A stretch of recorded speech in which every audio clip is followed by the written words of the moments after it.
یہ بہت عرصہ پہلے کی بات ہے۔ عرب کے ایک وسیع و عریض صحرائی علاقے میں ایک نامور اور امیر سوداگر رہتا تھا۔ یہ سوداگر نہ صرف اپنی بے پناہ دولت کے لیے مشہور تھا، بلکہ اپنی تجارتی بصیرت اور قیمتی اشیاء کے کاروبار کے لیے بھی جانا جاتا تھا۔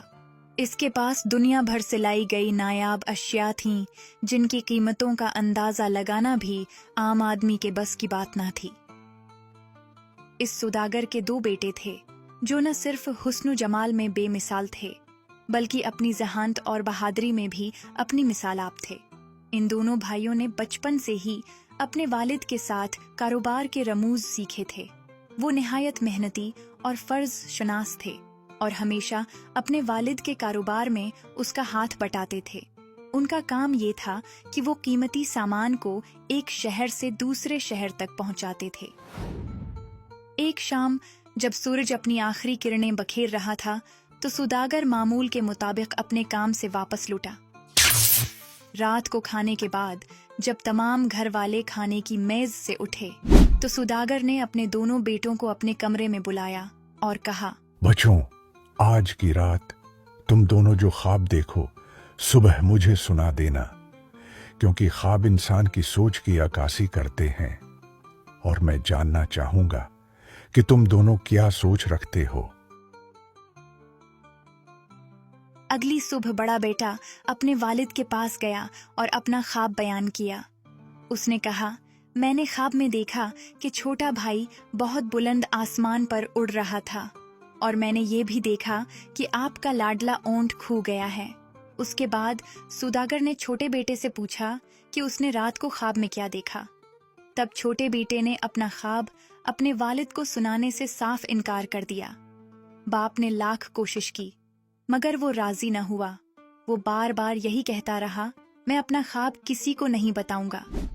پھر اس نے ملازموں کو آواز دی اور انہیں حکم دیا کہ وہ اسے یہاں سے دور ویران جنگل میں لے جا کر ایک درخت کے تنے کے ساتھ باندھ دیں۔ سوداگر کے حکم کے مطابق چھوٹے بیٹے کو ویران اور گھنے جنگل میں لے جایا گیا، اور وہاں اسے درخت کے تنے کے ساتھ باندھ دیا گیا۔ سورج کی تپش، بھوک، پیاس اور رسیوں کی تکلیف سے اس کا برا حال ہونے لگا۔ اتفاق سے اس ویران جنگل سے ایک قافلے کا گزر ہوا، جس کی قیادت ایک شہزادہ کر رہا تھا۔ جب شہزادے نے سوداگر کے بیٹے کو اس حال میں دیکھا تو اسے اس پر بہت رحم آیا۔ اس نے اسے رسیاں کاٹ کر آزاد کر دیا، اسے پانی پلایا، اور پھر اسے اپنے ساتھ اپنے محل لے گیا۔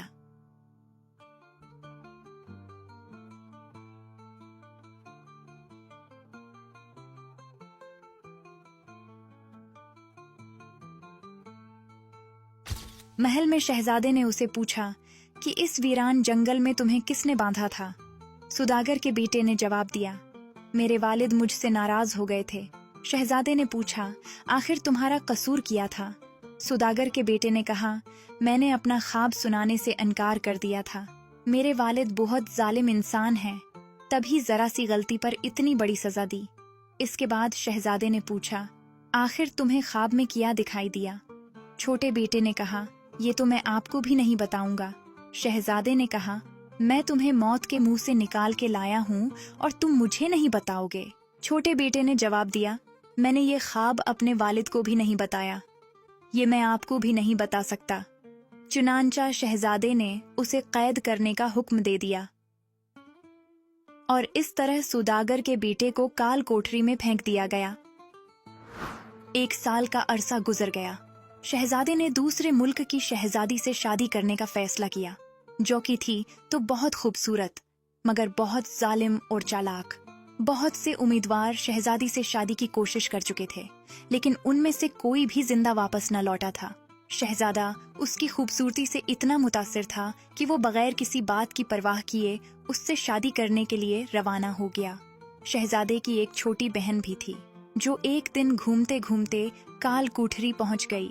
جب سوداگر کے بیٹے نے اسے دیکھا تو بولا، شہزادی مجھ پر رحم کیجیے اور مجھے آزاد کر دیجیے، ہو سکتا ہے کہ میں آپ کے کام آ جاؤں۔ مجھے معلوم ہے کہ آپ کا بھائی ایک ایسی سلطنت کی شہزادی سے شادی کرنا چاہتا ہے جو بہت ہی ظالم اور چالاک ہے۔ میری مدد کے بغیر وہ یہ شادی نہیں کر سکتا، اس کی جان چلی جائے گی۔